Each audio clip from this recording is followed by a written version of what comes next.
So I have left out the point of Kisasi because it clearly shows the registration number plate, which I was advised not to show out here. That's why I have come to the next camera, that is Nakawa Metal Fabrication, and it shows clearly the motor vehicle being driven towards Lugogo. That is the metal. Mukatambyako emotoka yali evugibwa kuliko akasale ku motoka suspect eyo gye yalimu ng'era yali ekwatibwa kamera zaabwe ku Nakawa Metal Fabrications yali evugibwa ng'edda mu bitundu by'e Lugogo. My lord, that is now the motor vehicle at Lugogo Rugby proceeding towards New Vision traffic lights. Yali etuuse e Lugogo ng'edda paka ku New Vision ku bitaala.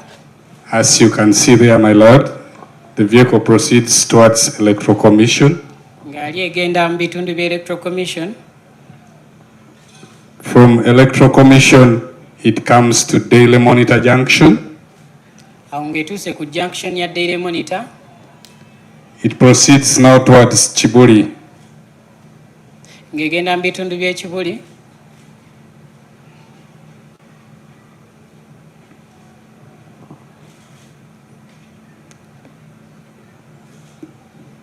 From Chibuli, my lord, it comes to Kisugu Kabalagala Junction. That is the motor vehicle, my lord.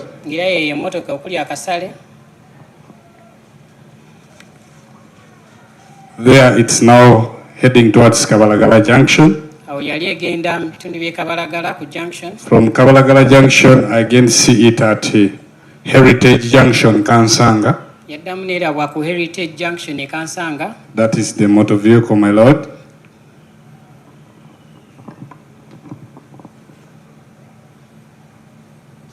Proceeding now towards Chitalanga Junction. That is the motor vehicle, my lord, now at Bunga Market.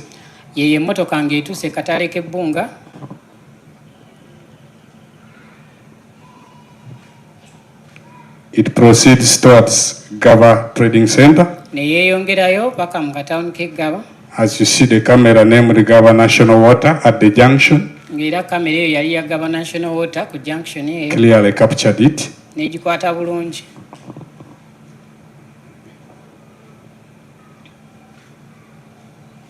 That is the motor vehicle, my lord. The next camera from National Water is Gava Trading Center. And that is that junction as you're coming towards the scene, my lord. The direction is facing is the direction of the scene, my lord. My lord, one of the features that I identified earlier on in the report is the back end tire, the spare tire, as you see.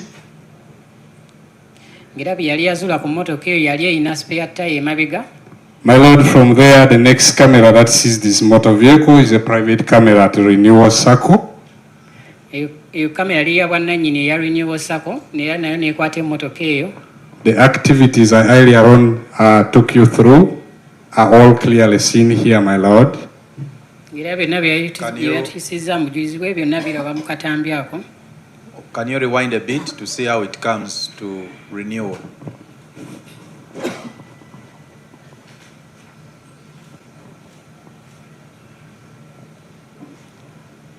My lord, that's how the vehicle comes to renewal. At the parking, there were other motor vehicles, but he came looking, searching for where to park, and parked right behind that black motor vehicle you see.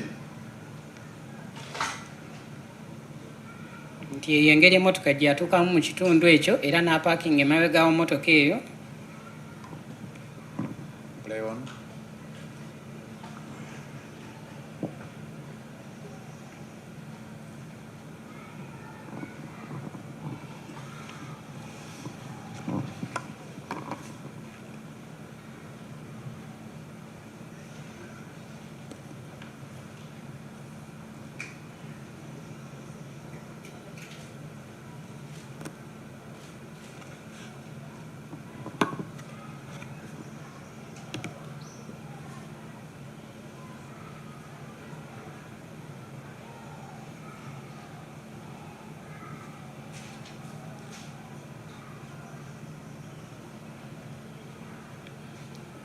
My Lord, that is how the suspect disembarked from the motor vehicle. Nga yengeri suspect gye yava mu mmotoka eyo.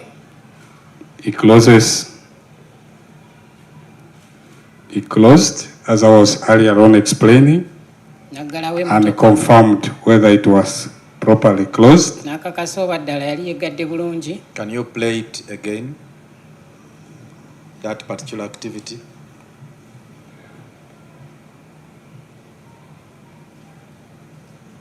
Is that okay? Thank you, my Lord. So he therefore now walks towards the scene. Awo n'amala n'atambula paka ali ku siini oba we yatemulira abaana.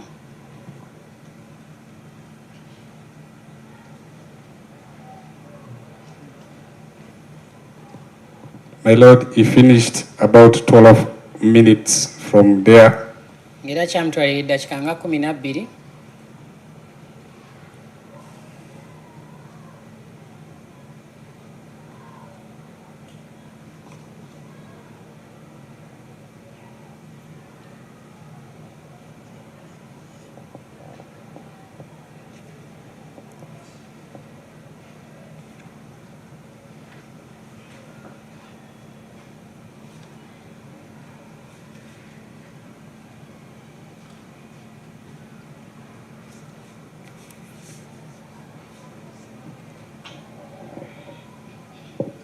I think you can forward it to when he returns. That's what I'm trying to do, my Lord.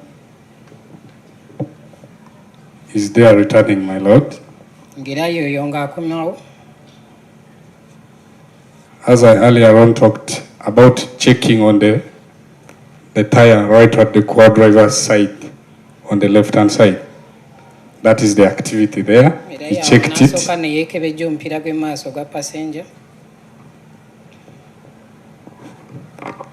After checking, he got into the same motor vehicle.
My Lord, that's how he leaves that parking. You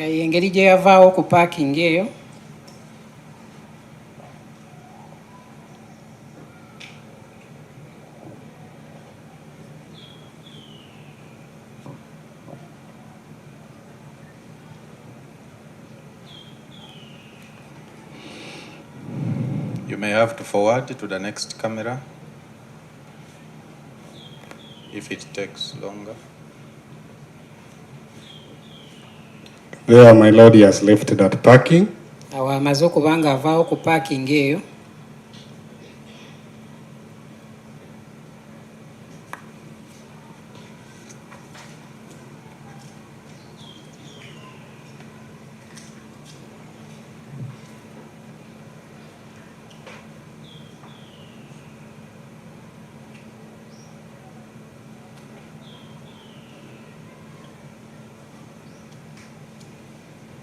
From that parking, my Lord, the next camera is Gaba Trading Center.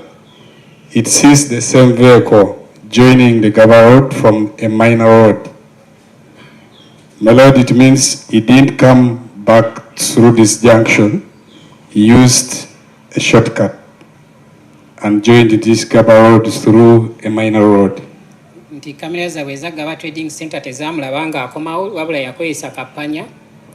That is the vehicle there, as you see, my Lord.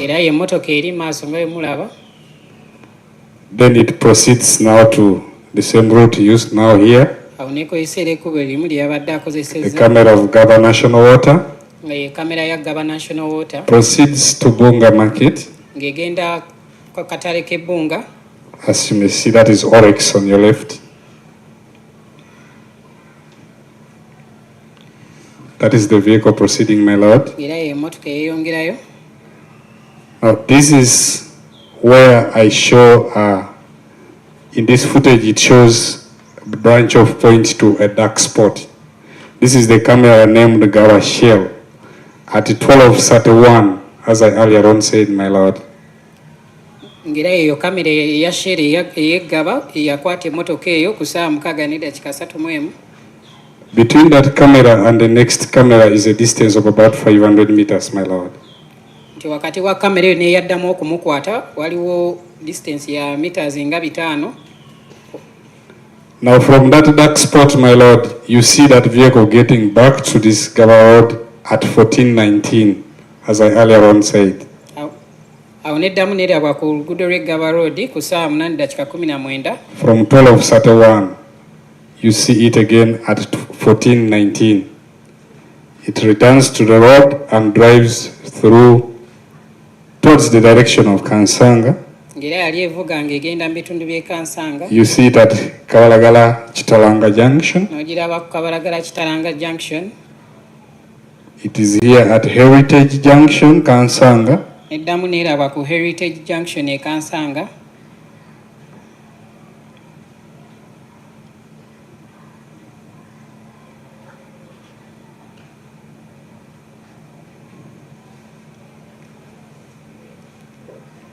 From Heritage, it comes to, this is Kabalagala Junction, as you may see, my lord, Junction ye Kabalagala nga emulaba. as it's proceeding now towards Arena Mall. Awo ng'ali egenda paka ku Arena Mall. That is the vehicle now at Sharing, Sambia Sharing, Awo ye emmotoka ng'etuuse Nsambya ku Sharing. and that is the vehicle at Arena Mall. Kati nga ye emmotoka Traffic ng'etuuse ku lights. Arena Mall ku bitaala. It takes the direction of Mukwano Road N'ekwata oluguudo oludda ku Mukwano Road. and arrives here at Electoral Commission, my lord. Awo ng'etuuse ku Electoral Commission. From Electoral Commission, Shell Ginger Road is right here, my lord. Awo Shell Ginger Road eri awo wali So mulaga. the vehicle branched to Shell Ginger Road, Era emmotoka n'eweta awo ku mafuta ga Shell Ginger Road. maybe also known as Kitigumu House. Era ng'ewayitibwa era nga Kitugumu House. So that is now the camera at Shell Ginger Road, my lord. Nga yeyo kamera eya Shell Ginger Road. That is how the vehicle arrived at Shell Ginger Road. Nga yeyo engeri emmotoka gye yatuukamu ku Shell eyo. The suspect was driving it disembarks. Era suspect yali avuga emmotoka eyo n'avaamu. He interacted with the staff of Shell. N'ayogera n'omu ku bakozi aba Shell eyo. The suspect of Shell now, the staff at Shell now enters in the vehicle. Ng'era omukozi wa Shell eyo n'ayingira emmotoka eyo. Then the suspect participated in the activity of pushing that same motor vehicle. Ng'era suspect naye yasobola okubeera nga asindika emmotoka eyo. While being assisted by other staff at Shell Ginger Road, my lord. Ng'ayambibwako n'abakozi abalala aba Shell eyo. And they pushed it to the parking within there, my lord. Era ne bagisindika paka mu parking ku Shell eyo. You play on, do we see the activity?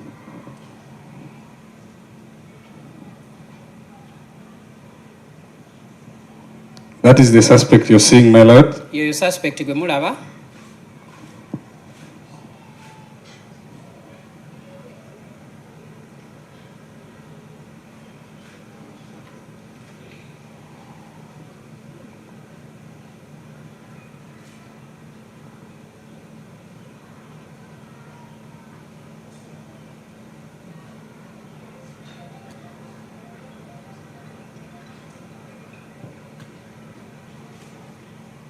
That is the other staff at Shell. Yoyo omukozi omulala owa Shell.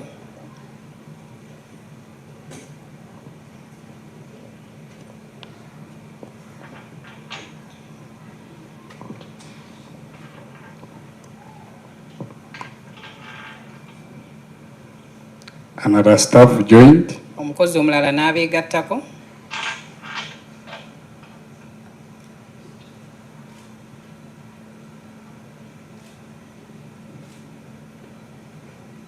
That is now the point where they began pushing. The suspect himself started pushing the vehicle. Nga ke kaseera suspect ye mwennyini n'atandika okubeera then other staff joined n'abakozi abalala nabo ne basindika and pushed that vehicle. My Lord, from there, that is where the activity of first ends. We come to the second day of April. This is the camera named Gaba Kauku Junction.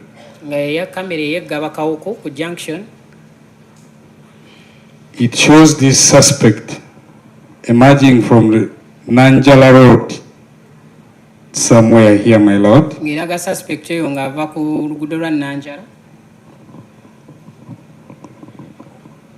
While on a motorcycle, my Lord.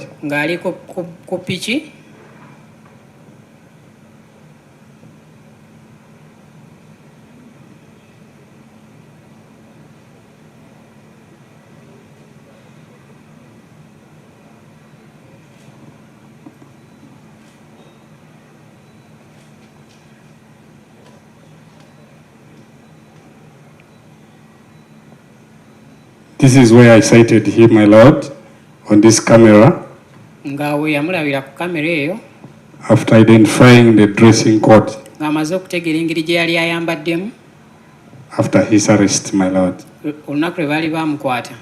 Is it zoomable? Yes, my Lord. Can you try to zoom it for court?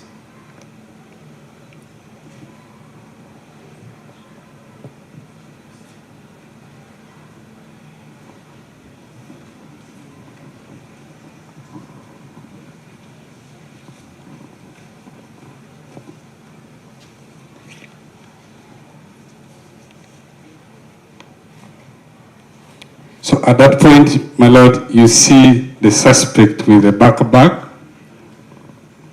putting on the black glasses, the sunglasses.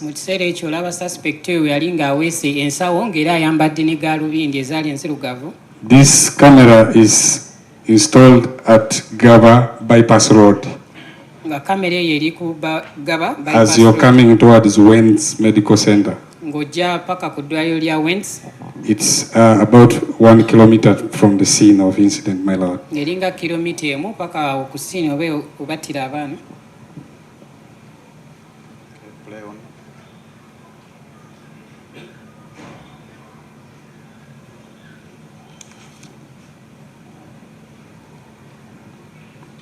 That is the post camera now showing the suspect on a motorboard heading towards the scene, my Lord.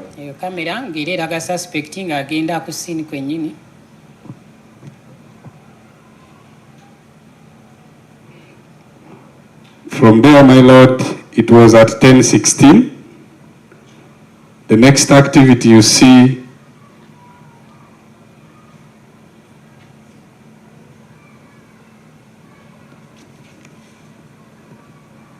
is the victims being brought to Wentz Medical Center, my Lord, at 11:20. Kati awo akatambi kali kakalaga abaana abo abali batemulwa ku ssaawa 5 nga baleetebwa ku ddwaliro eyo ku ssaawa 5:2. Victim was brought at 11:20.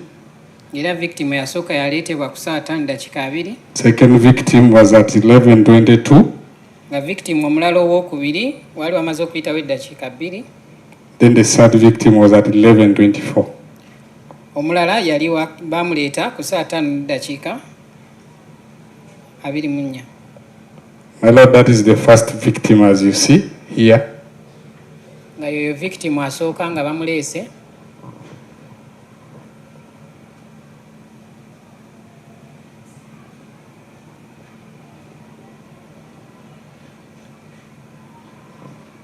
Was rushed to the emergency room.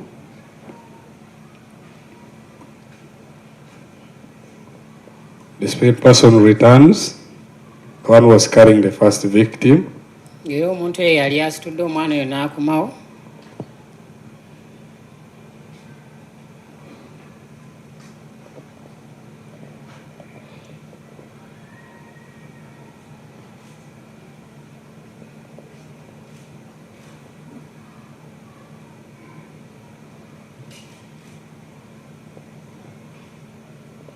At 11:22, my lord, that is the second victim.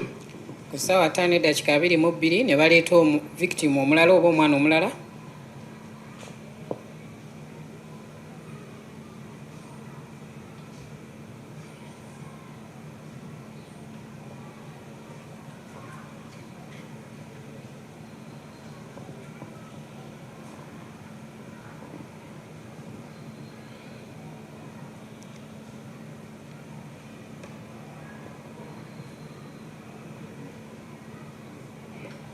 That is the third victim now being brought at 11:24. Nga era omwana yali owookusatu nga naye aleetebwa ku ssaawa 5:24. My lord, that is all about the footages at Waynes Medical Center and all the movements of the vehicle, my lord. Thank you so much. Thank you much, my lord. Can we resume our break? Were you given any explanation as to why these cameras were not operational in the morning hours?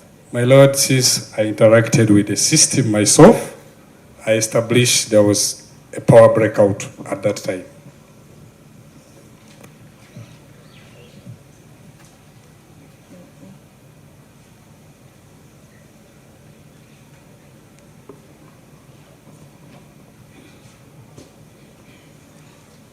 Abuuziddwa ekibuuzo nti ku kamera za renewal sako ez'obwannannyini nti lwaki kamera ezo zaali tezikola mu ssaawa ez'okumakya wabula zaddako wakati ssaawa 6:52 ye n'agamba mu kuzuulako yali yazuula nti ekiseera ekyo ssaawa amasannyalaze gaali tegaliiko.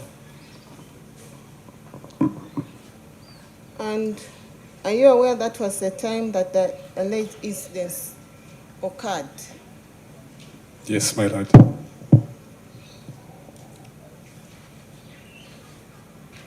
Then from the recordings, the camera recordings, were you able, if even you zoom, that is on the first, were you able to identify a face? Could you identify any face from the camera recordings?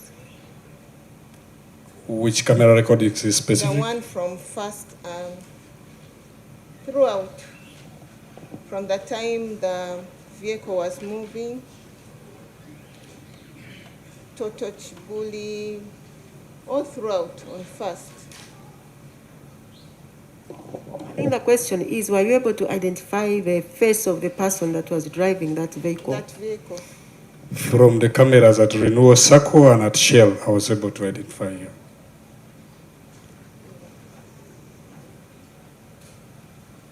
As I was watching the video, it was too dark for any of us to identify. We Maybe could not that, even identify the... maybe that was the viewers from the screen and the light effect, but it's clearly seen in my laptop.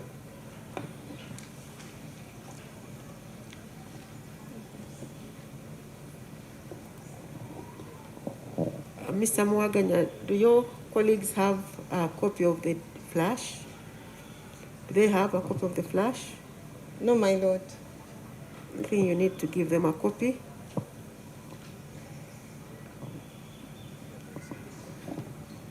Later, even when they are doing their submissions. Any more questions? Just one now. From your analysis, when he was driving throughout in your camera, could you identify that the driver or any of the drivers in those vehicles could have a mental illness just from seeing the cars move? That is a very strange question to a CCTV My lord, analyst. maybe what I can say Yes. is that the driver was very conscious and observing traffic regulations, could stop at the traffic lights to show that the lights are red, not allowing him to proceed.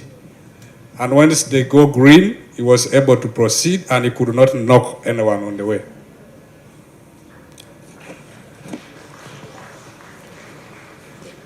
yabuziddwa nti oba yali amanyi nti ekiseera ekyo omusenzo gataliiko ekikolwa ekyo ekyali kyakolebwa n'agamba nti yali akimanyi n'agamba nti yali yakozesa ne bamubuuza nti recordings zeyali yeekebejje mu nnaku z'omwezi nga lumu ogwokuna omwaka guno nti oba yali yasobola okubeera ng'afunako feesi ey'omuntu oyo n'agamba nti ye ng'akozesa kamera za renewal sako n'eza share okusobola okutegeerako omuntu oyo. Lawyer w'omusibe n'agamba nti ye okusinziira ku katambi kalabe wano mu kkooti nti ko kabadde nga kaliddaako oba nga kadugavye nga talaba bulungi n'amuddamu n'amugamba nti kiyaleka kibadde kiva ku light oba ku kitangaala ne maybe wabadde atudde. Nayongera ne bamubuuza nti okusinziira ye mu katambi ako yali asobola okutegeera nti drive oba yalina obuzibu ku bwongo bwe. N'addamu n'amugamba nti okusinziira drive oyo oba suspect oyo engeri gyali yavugamu emmotoka eyo yali agivuga bulungi ng'era ku bitaala nga wekibeera nga kikya red nga drive oyo ayimirira nga wekiraga green oba kiragala nga drive oyo agenda ng'era yali tatomera muntu yenna.